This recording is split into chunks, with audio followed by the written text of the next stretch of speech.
ילדותי, אני בבית ספר עממי, התחנכתי אצל שני אומנים, במקרה זה קרה, צייר אחד בשם יחזקאל שרייכמן, שהוא צייר מאוד ידוע, פסל מאוד מפורסם שקוראים לו קוסו אלול. כמובן שזה היה במסגרת הלימודים בבית ספר עממי, אבל למדתי אצלהם את היסודות הראשונים. ושם ציירתי, ושם עשיתי עבודות במתכת, וחלק מהם יש לי בבית, שאני שומר אותם. כשהתגייסתי לצבא, הייתי בחיל האוויר, ולי ועוד בחור שהוא עד היום פסל שעובד, קוראים לו ישראל עדני, הוא כמעט בגילי. היה לנו בבסיס חיל האוויר סטודיו שהיינו מציירים שם בצבעי שמן. ובמהלך התקופה הזאת ביקשתי מהמפקדים שלי שיתנו לי לצאת פעמיים בשבוע לחוג לרישום בבית ספר אבני. אני הייתי יוצא פעמיים בשבוע ועושה רישומים בקבוצת רישום של מודלים. כשגמרתי את הצבא, אני חיפשתי איזושהי מין משימה, ולמזלי חבר טוב שלי חזר מאנגליה, והוא אמר לי, תיסע לאנגליה, אני אסדר לך. נסעתי עם הפורטפוליו שהיה לי, כי היו לי עבודות שכבר עשיתי, ציור ופסלים קטנים. באתי לראיון שם, לבית ספר לארכיטקטורה, קיבלו אותי. ולמדתי שם בפקולטה לאדריכלות 4 שנים, והתמחיתי באדריכלות פנים. לונדון בתקופה הזאת הייתה בפריחה לא נורמלית.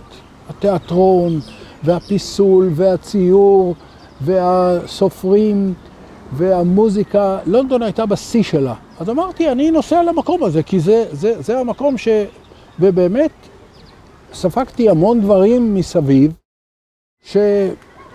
שפשוט סחררו אותי.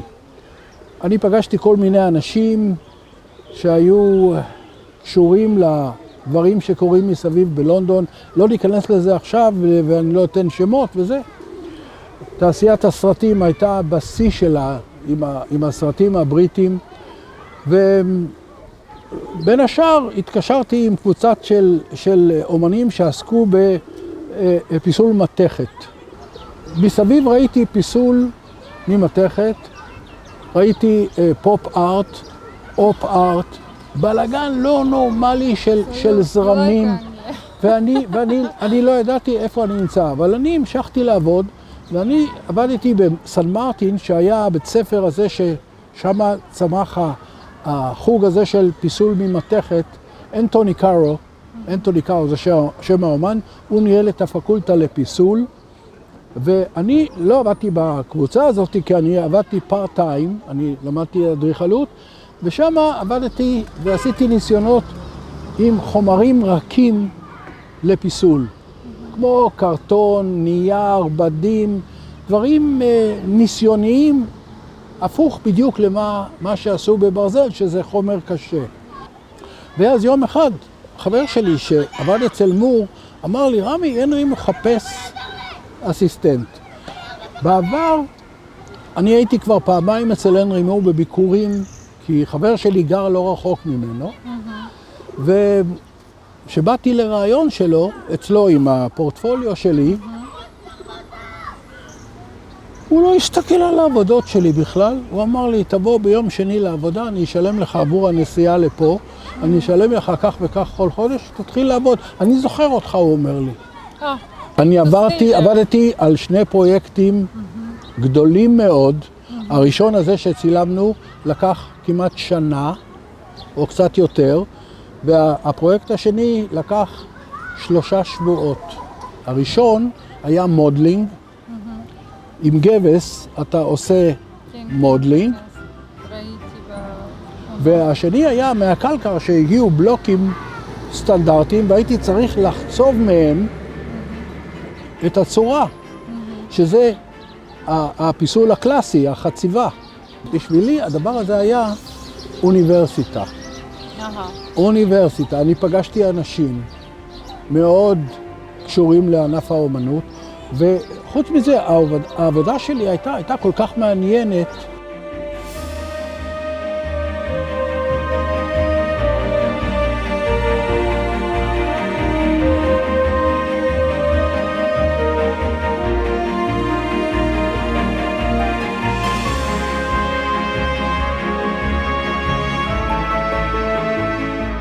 כי היינו נוסעים ברכבת שעה עד לסטודיו שלו איפה שהוא גר.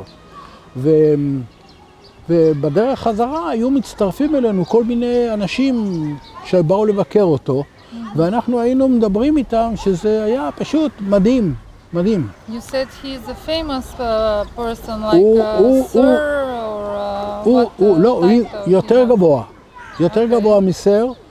הוא Order of Merit. Order of Merit זה הדרגה הכי גבוהה שיש באנגליה. לצ'רצ'יל יש את ה-Order of Merit. את שאלת למה אני נשארתי הרבה זמן. אז למשל, הייתה לו תערוכה יום הולדת 70 בטייט גלרי, ואספו עבודות מכל העולם להציג את החגיגה הזאת. אז אנחנו היינו צריכים לטפל בפסלים שעמדו. אז למשל היה פסל אחד מקסים שהיה שייך לסופיה לורן וקרלו פונטי, פסל בגודל כזה מאוניקס. את יודעת מה זה אוניקס? אוניקס זה אבן... It's a stone, a כן. precious one, I know. I think it's a black precious. לא, דווקא זה היה Not only, yes, מאוד לבן, ואני שאלתי אותו, אף פעם לא ראיתי את העבודה הזאת, כי אני מכיר את כל העבודות שלו בכל השנים. אז הוא אמר לי שזו עבודה שהוא עשה בירח הדבש שלו. הוא לקח את זה בתיק. So it was interesting, all this work, all these years with וכשאני עבדתי בטייט, אני סידרתי שם, הקמתי את התערוכה, זו הייתה עבודה. אחרי שגמרתי את העבודה בטייט, בדיוק הוא קיבל קומישן, הוא עבד הרבה על קומישן, על הוורטברי, הוא רצה שאני אעבוד פול טיים. גם פגשתי אסיסטנטים אחרים שבאו מאוסטרליה, מדרום אפריקה, אבל הם באו רק יום בשבוע. יום בשבוע. מה שאני בעצם עשיתי באנגליה, אני התחנכתי בתור ישראלי, שבא מארץ קטנה, שהתרבות פה לא הייתה מפותחת. אומנם היה פה הבימה והיו פה ציירים, אבל החינוך שקיבלנו לא היה קשור לאומנות. אני גרתי בלונדון עד כמעט היום שאנגליה נכנסה לשוק האירופאי. כל השיטה של המדידות שלהם, אינצ'ים, הפך להיות סנטימטרים. זאת אומרת שאני עבדתי בפקולטה לאדריכלות, הכל היה אינצ'ים ופיטים ויארדים, ואנגליה שינתה את זה במשך יום אחד לסנטימטרים. כשחזרתי לארץ, אחרי 11 שנים באנגליה, נתקלתי בשני דברים. קודם כל באור החזק,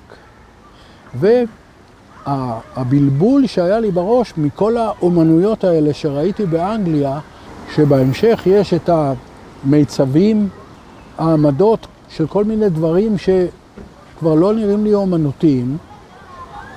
לי אומנותיים, אני אומנם קיבלתי בתחרות לפסלים, קיבלתי סטופנדיה, ועבודות המתכת ברונזה שעשיתי המשכתי בהם, אבל לאט לאט חיפשתי מה לעשות. פגשתי בקיבוץ דפנה יהודי שהוא היה אסטרונום ומתמטיקאי, ובקיבוץ דפנה ביקרתי את המשפחה שלי. ואיתו ישבתי והוא הדביק אותי בתחום הזה של מדידת זמן. המדידת זמן שהוא עשה זה לא רק שעוני שמש, הוא עשה סקר שעוני שמש בישראל, אבל הוא גם טיפל בהיסטוריה ותאריכים שונים בהיסטוריה, שזה היה מרתק. עכשיו יש לי המון אינפורמציה עליו שהוא נתן לי ומרתק. ואז התחלתי לתכנן שעוני שמש. התכנון הוא בעצם יותר נקודת מוצא של פסל מעצב שמשייך את הכל ליוניברס. כי יש חוקים של מיקום על פני כדור הארץ, מעלות רוחב ומצב השמש בקיץ, בחורף, ונכנסתי לתחום הזה ובמשך 25-30 שנה הצבתי איזה 40 שעוני שמש. העיסוק שלי היה לא בתים, ולא דירות, אלא שטחים מסחריים. אני ישבתי עם דירקטורים, עם מנהלים, לא עם עקרות בית. וככה 40 שנה עבדתי בתור אדריכל שעושה פרויקטים כמו דיוטי פרי, דואר, רשות שדות התעופה, בזק, שופרסל, פרויקטים, ובאמת הגעתי לרמה מקצועית מאוד גבוהה, כי עברתי גם כל מיני פגישות בחוץ לארץ, בצרפת, בשוויצריה ובארצות הברית. הייתי בקשרים, אגב ביקרתי במקומות האלה וקיבלתי הרבה אינפורמציה. הבן שלי אמר, למה אתה לא עושה תערוכה? למה? אני עבדתי בתור אדריכל והייתי מאוד עסוק. אני עבדתי לבד תמיד, ואני גם עשיתי סרטוטים, לא היה מחשבים אז, זה בעיה. ואחרי שהבן שלי נהרג, עשינו לו תערוכה, את התערוכה הזאת לזכרו.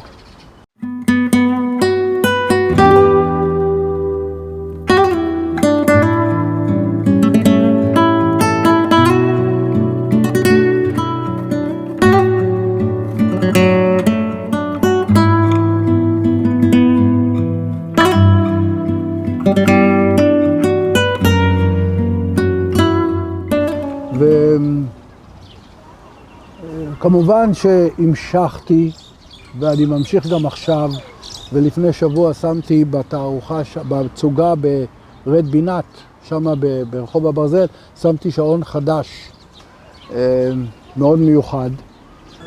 מה זה שעון שמש? שעון שמש זה דבר אסתטי, דבר ראשון, והוא קשור לטבע. למצב הזה אנשים מאוד מתחברים, וזה תרבותי, רומנטי ואסתטי. אבל כשמגיעים לבצע עבודה גדולה, אז יש כל מיני חכמים שעוצרים את זה, ואין תקציב ופה, אז צריך למצוא פתרונות. דוויגס זה העבודה של מור שהביאו לירושלים. אוקיי. שזה היה משהו, זה בערך 3 טונות של ברונזה, וזה בא באונייה, והיה טקס גדול לקבל את זה, כי הפסל הזה שילם אותו מישהו. הפסל הזה הוזמן על ידי חבר של הנרי מור, שהוא היה המנהל של מוזיאון ירושלים. הוא אנגלי, שבא לבקר את הנרי מור, הוא חבר שלו, ראה את הפסל, אמר את זה אני רוצה בגן של נגוצ'י. בירושלים יש גן פסלים שקוראים לו נגוצ'י, על שם מי שתכנן את הגן פסלים, זה פסל יפני בשם איזמו נגוצ'י. אבל אף אחד לא יודע את זה. עכשיו, הייתה סערה בים, והפסלים לא הגיעו בזמן. אז שמו תמונה גדולה, ענקית של הפסל, ועשו כאילו טקס חגיגי של הפסל בירושלים. כמובן שאני הייתי שם, ואני לא מציג את עצמי כי זה העבודה שלו. אותו דבר היה בתל אביב. בתל אביב יש את הפסל הזה, הדונטורס, שני זוג מיליונרים מאנגליה, הביאו את זה ושמו את זה שם, וגם אני הייתי שם בטקס, אבל אני עשיתי את זה, אז מה? באתי לפה ופגשתי את המורה למתמטיקה שלי מהתיכון, וקראו לו בלבן. הוא רוסי. והוא אמר לי, אמרתי לו שיש לי ספקות. אז הוא אמר לי, תשמע, גם סלע במדבר, שיש לו אזוב, הוא יצמיח אזוב. את יודעת מה זה אזוב? זה. הוא אומר שגם סלע שעומד במדבר, בצד שאין שמש, הוא מקבל את האזוב. אזוב זה חומר, זה מין צמח כזה. וזה היה האבסטרקט הזה שהוא נתן לי, ואמרתי, אני חוזר לארץ. כמובן שאני רציתי לחזור למשפחה שלי, אבל ידעתי שפה אף על פי שכבר בלונדון אני הרגשתי שמתחיל ללכת לי. מכרתי 2 עבודות, אחד לגלריה ואחד לאספן פרטי, והגלריה הייתה במרכז לונדון, ויום אחד אני הולך שם, אני רואה אותה בוויטרינה, הייתי בשוק. מה שאני הייתי רוצה לשתף אותך בחלום שלי, זה לקבל אפשרות ליצור כמה שעונים גדולים במרכזים של ערים או בגנים. כשהייתי בחוץ לארץ ראיתי המון גנים מדהימים בפרובנס למשל, ורציתי להציע לאנשים שישימו שם שעוני שמש, כי הדבר הוא כל כך דקורטיבי, אקטואלי, רומנטי, תרבותי, אבל אנשים, לא יודע, מאוד נרתעים, לא יודעים איך לאכול את זה. המקרה הזה של נתניה הוא מדהים. הייתה איזו גברת אחת שהיא הייתה כאילו הסוכנת שלי, והיא הציגה אותי ואמרה לעיריית נתניה שיש פסל שהוא מעצב שעוני שמש, ומאוד עניינה אותם בכיכר המרכזית בנתניה להעמיד שעון שמש. זה היה פרויקט נפלא. אני מכיר את נתניה וזה יכול היה להיות משהו. המהנדס העיר טיפל בנושא הזה, ונכנסתי אליו כבר לישיבה שנייה, ורצינו לקבוע באמת איך להתקדם בעניין. איך שאנחנו יושבים, פרצו לחדר שלו קבוצה של אומנים רוסים שגרים בנתניה, ואמרו, לא ניתן להכניס אומן זר לנתניה. אז הוא אמר להם, אבל זה לא פסל, זה שעון. ואז ראיתי שמתחיל להיות פה בלגן לא נורמלי, צעקות ודחיפות. אמרתי, לא מתאים לי, רוצים לעשות, בבקשה, לא רוצים, אני לא יכול להילחם איתם. אומן יוצר צריך מגיל צעיר לקבל סקרנות, דבר ראשון, ודבר שני לקבל חינוך. כי כשאתה נולד, אתה צריך לקבל אופקים חדשים, אופקים, horizons, כדי שהמנגנון שלך יתחיל לעבוד בצורה חדשה, כי אתה לא נולד עם רעיונות. והחינוך הזה זה דבר מאוד חשוב.